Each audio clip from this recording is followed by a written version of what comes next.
Dunvegan is a small town near a large city, and it's had a few troubles. My name is Mary Lou Findlay, and this is 30 from Ottawa.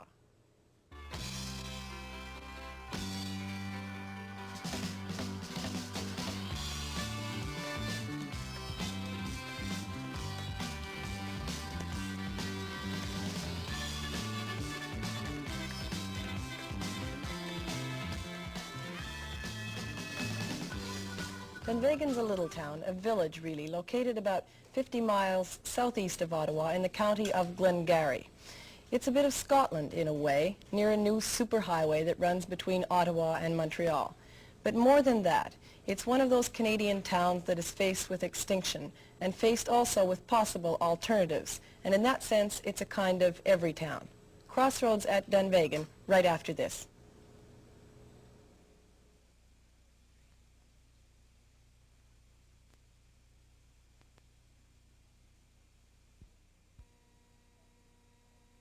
Dunvegan is a community settled by Highland Scottish folk toward the beginning of the first quarter of the 19th century. Honest, industrious, hospitable people, loyal to their country, faithful to their church. I found that I didn't make friends here, that the people are very clannish and closed. You don't make friends in this district because of the Scotch clannishness. People who move here, some people retired too and came here and found that there was no way they could make themselves part of the community. In the community now, there isn't a sort of forward feeling, you know, to make things happen. It's sort of, everything's fine the way it is. I'm just starting my life, really, and my children are, and I don't want to just sit around, you know, and wait to die. You know, that's the feeling I get sometimes, you know, that nothing needs to change and it can all just sort of slowly fade away.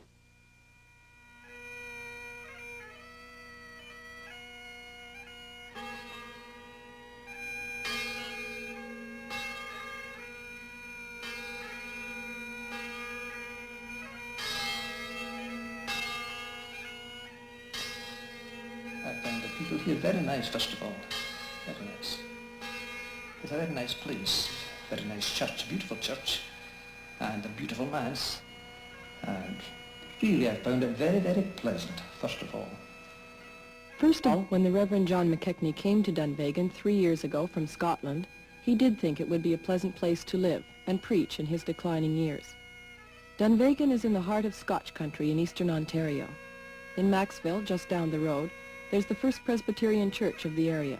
And in Dunvegan itself, the Glengarry Museum recalls the early days of Scotch settlement here. It's a quiet, almost medieval crossroads, which today feeds mainly on the pride of its Scottish heritage. The farms that once supported the bustle and business of the village of Dunvegan are fading, and since it is a farm community, its fate is shared by many other small towns in Ontario.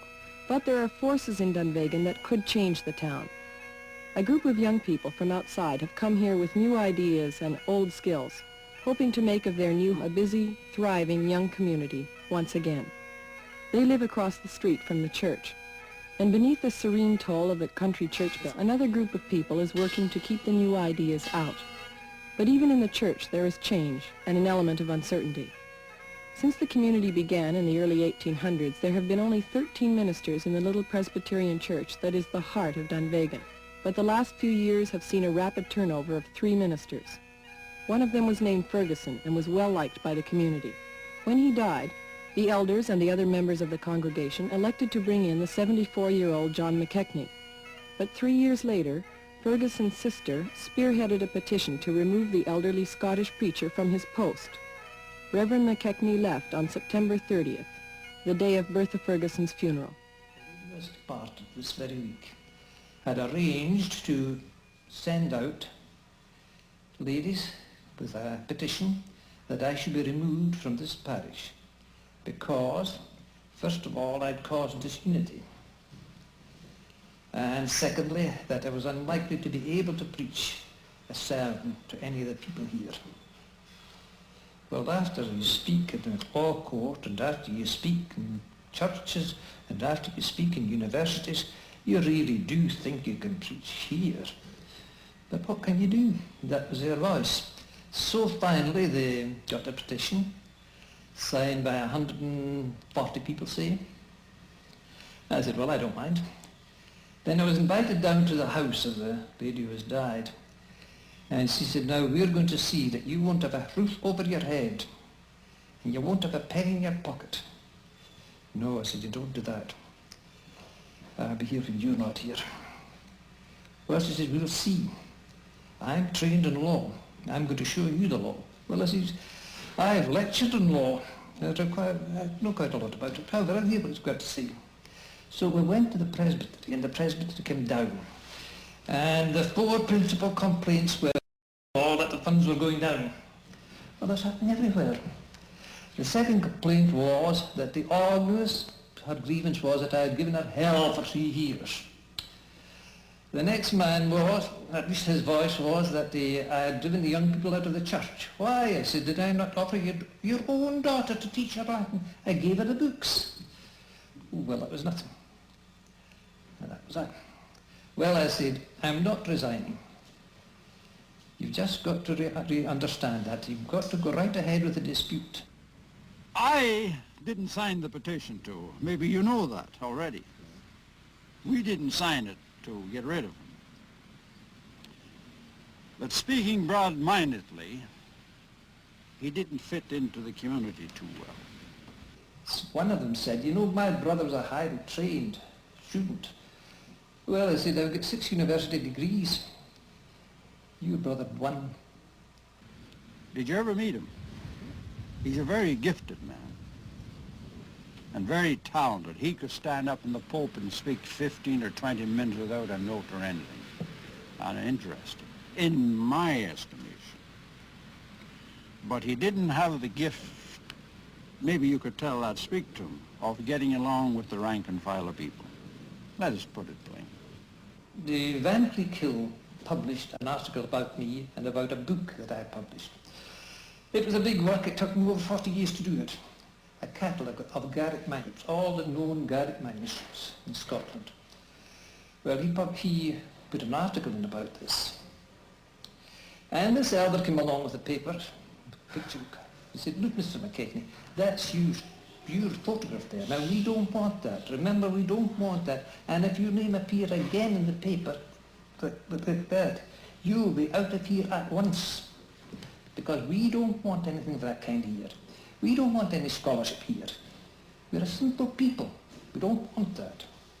Now, you understand that? I said, I know, yes, I know. But what do you do with people like that?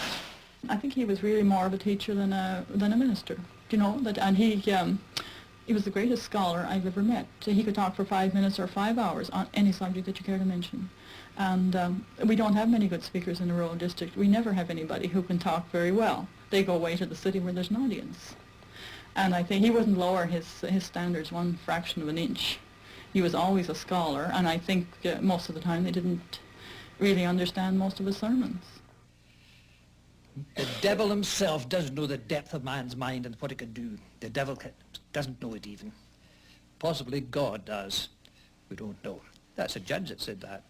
But now look around your own lives. If you go out and try to develop a friendly spirit, a kindly spirit, see what a different world you could make it, what a lovely world you could make it, instead of as you have it at the present moment. People quarrelling, and what for? I'm the 3rd minister thrown out of this parish. That's the sort of thing you get. Well, it's very hard not to feel bitter, but you don't worry about it. It's only a thing that passes. Alas, alas.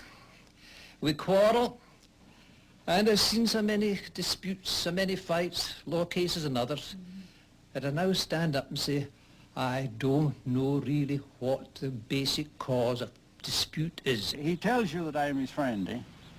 Yes, I did, but still, I told him that there was no point in him staying. Did he tell you that? Dr. McKechnie did have his problems relating to his congregation. These were made worse by the friendship he had with the young newcomers who began to move into the area about 6 years ago. Steve Merritt and his wife Anne came to Dunvegan to work and to raise their family. They have bought and renovated the old house in which they live, and together with some friends who followed them here have turned an old hotel into a combined coffee house, entertainment spot, health food store, and craft store. They call it the greening. Steve's craft is making fine stringed instruments, and Anne is a talented weaver whose products are known for many miles around. They bear the label Anne of Dunvegan. But a few of the congregation find their ways abrasive.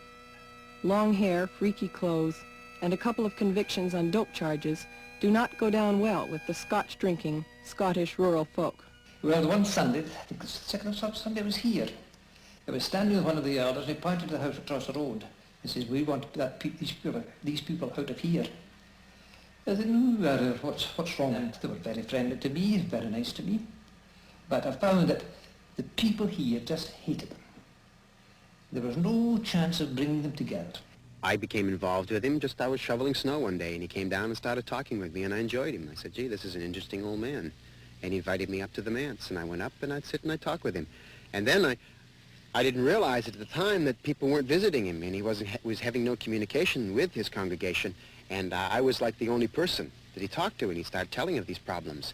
And then I said, I don't really want to be involved because I'm not a member of that church, and yet I'm involved, you know, because he kept calling me, and I said, well, I don't mind, I'll help him out. And then when this whole situation of removing him from his job arose, I wanted to find out what was happening, you know. I said, well, maybe they have legitimate causes here. I don't know. I certainly, the way I'm seeing it was superficially. I'd go on Sunday because I enjoyed him, and I thought everything was on the up and up on Sunday. It looked fine. Marvelous sermons. Music was fine. People were friendly. It seemed to be a nice situation. And yet, after being in the community for 2 years, they found that they weren't growing. And because they weren't growing, it was his fault. He made friends with the boys at the Green. They were the people who came to church and who probably listened more than they, you know, a lot of those kids are intelligent, a lot of them, and well-read. That they didn't seem to enjoy his sermons very much, too. They were listening to a good speaker. He'd sometimes be speaking to half a dozen people in the church, you know, and the rest would be snoozing off.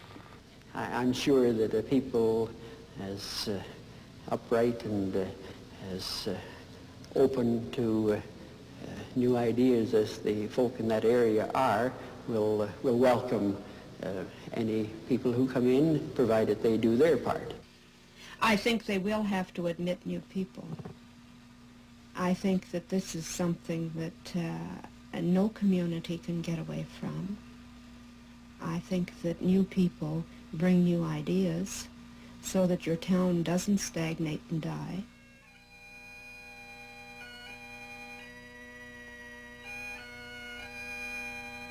Mind you, they've done marvelous things with that house. They really changed it and made something out of it. That's my personal feeling. Nobody in their right mind would take over a building like that and try and put it back to rights, but those kids did. And it's looking fine there now, and they have their musical thing going, and they've done a wonderful job of restoration. They're still working at it. They do work, you know, nobody really believes this, but those kids work hard. And this, you know, the whole wanting them to go away now, when they've been there 2 years, they're not liable to pack up and go this week or anything like that. Well, they brought a lot of new life into it. You know, that things had been the same for so long. Dunvegan is there's no industry. There was a couple of stores, and people retired from their farms, bought a little house in the village from the owners who got too old and died off. And this was all that ever happened. Old people moved into the village and stayed there. There were very few children and no young couples at all. Unless something happens pretty soon, Dunvegan is going to die. And whether or not we're going to stay is, you know, it's always probable. You never can tell what's going to happen. At the moment, we're pretty settled here. Unless something really attractive comes somewhere else, we probably will stay for a while. Dunvegan is, at one time, was a very bustling community, I understand, but since we've been here, it seems to, general stores closed, and they're threatening to close the post office, and things have just slowly been getting quieter and quieter. You know? And with the greening and stuff, we've been trying to bring a little life back into the village, little commerce, activity, things happening like that. It's an evolutionary process. Whether or not it develops from here, you know, it's only time can tell, you know, and the energy's put into it. I imagine 1900, this was a pretty spiffy town. You know, the best of what you could get in rural community and community, and I mean a community. Everybody knew everybody. Everybody tried to help everybody. Why it disintegrated, I guess it just moved away. It's become pretty sterile in probably the last 25 years.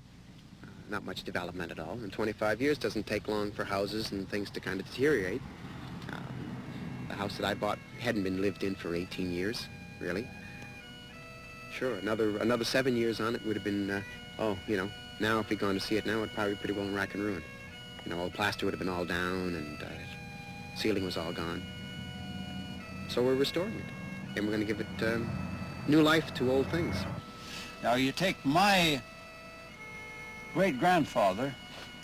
Now I'm not sure of the year. He and his wife walked from Lancaster down here with 2 little boys up to the farm, 1.5 miles east of Dunvegan. How many couples would walk from Lancaster today to settle on a farm? I came to Canada with $50 and driving a 1929 Dodge, developed a livelihood here and raised my family. I feel my roots are here. I'm a settler. I'm a new settler, and I'm trying to preserve that. I don't know what the identity of a settler is, but it is, rustic crafts, doing things with my hands, trying to encourage the people in the community to do that. At the same time, we have to share it with the outside for our mutual benefit.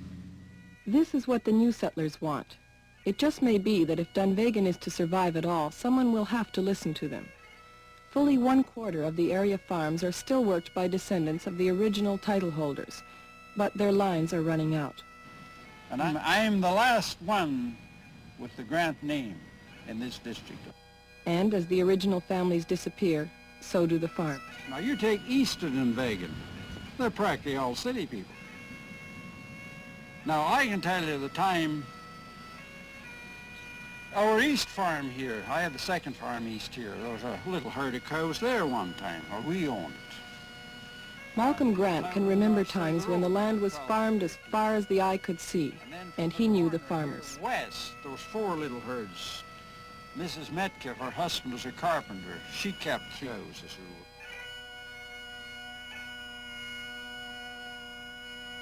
They have an enormous regard for their ancestors, and things shouldn't be changed. Things have to be kept the same. That everything has to stay the way it was. They don't welcome anything new at all. That they keep waiting and hoping it'll go away after a while if they just stay quiet. That seems to be the impression I've got, but I keep thinking I must be wrong. It's because I'm from outside. Nothing wrong with your impressions. Yeah, you're one of the outsiders too, you see. The sooner you go away, the better. Even when I went round visiting them, I don't think a single person in this parish, except the session clerk's wife, offered me even a drink of coffee. I've got them more or less into the door, and that was all, and the sooner you could away, the better. We were able to live with them. You see, I was living among my own kith and kin, not immediate relatives, but they were of my stock of people. And another man's memories of Dunvegan and its people are in stark contrast to those of McKechnie. Donald McMillan, who stayed for 25 years, was treated with great kindness and hospitality. To be with them on every occasion, to rejoice with those that were rejoicing. While Dr. McMillan found the people open and friendly, Malcolm Grant was the only one of the congregation who was willing to express publicly his feelings about Dunvegan and the problems it faces. For the other townspeople, 2 subjects are taboo: Dr. McKechnie's sudden retirement and the people of the Greening. They've made a judgment. They're going to stick by it. I respect them for that. They usually do that, and they don't quaver. When they make a decision, they're going to stick to it. Well, I think maybe they have the feeling in the back of the mind that they're dead wrong too. Somebody said if they see themselves the way other people see them, this may not be too pleasant.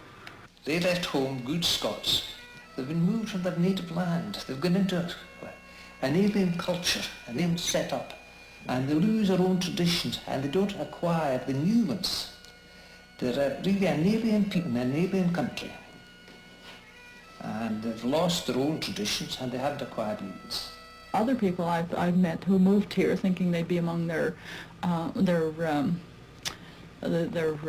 people that they're related to, they're Scotch people, and found out that that they weren't welcome at all because they were outsiders. Didn't matter that they came from Scotland. But we are Scotch, but you're not from here. I mean, these people don't really have any connection with the old country.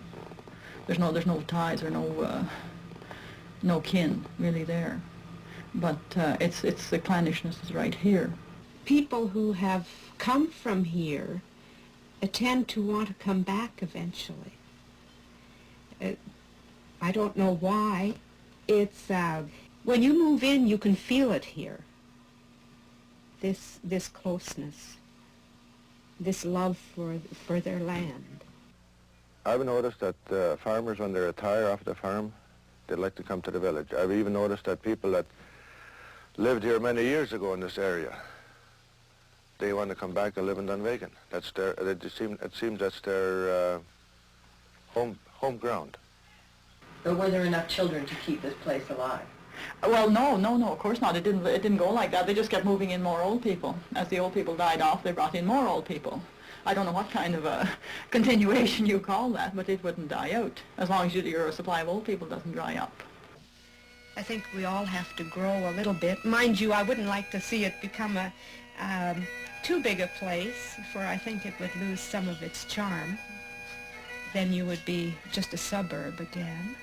The people who come to the Merritts are not local people at all, never.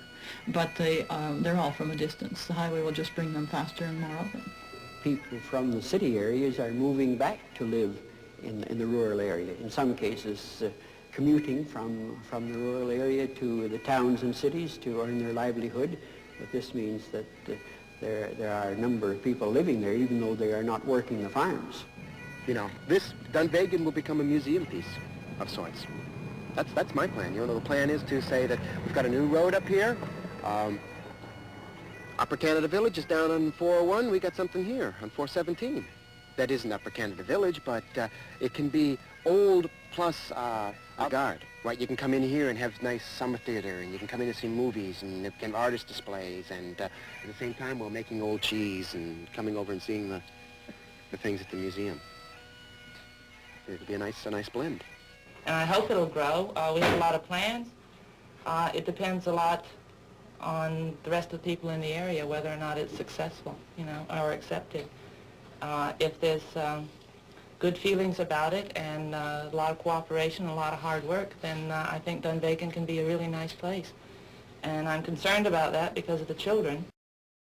Their life to be interesting and high, and if it continues to slow down here and just get quieter and quieter, you know, the rural life is really nice, but the children need stimulus and activity, and so just have to see. What I really would like to see happen is that a meshing of the generations, and so that the experience and the wisdom that the older people have, you know, they should be able to pass on to us so that we can benefit from what they've already been through, you know. And maybe we can bring some fresh outlooks to the way things are done. You know? This is what really I'd like to see happen here.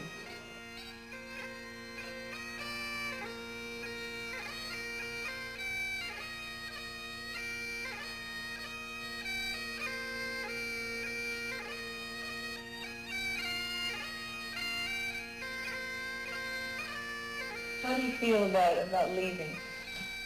Awfully glad to get away. You won't miss it? Well, there are three of them I miss. That's the session clerk and his wife, and a man named Malcolm Grant. I would say these were three good friends.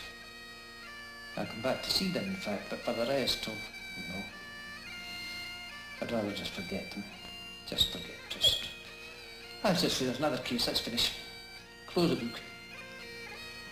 And let somebody else carry on, and he'll be in the same boat.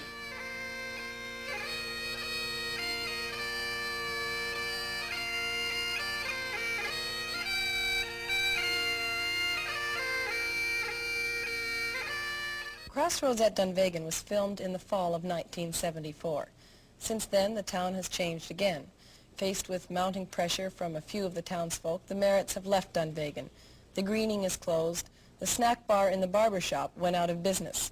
So the question is that now, with Dr. McKechnie and the hippies out of the way, is Dunvegan going to be a happier, healthier town for that? Only time will tell.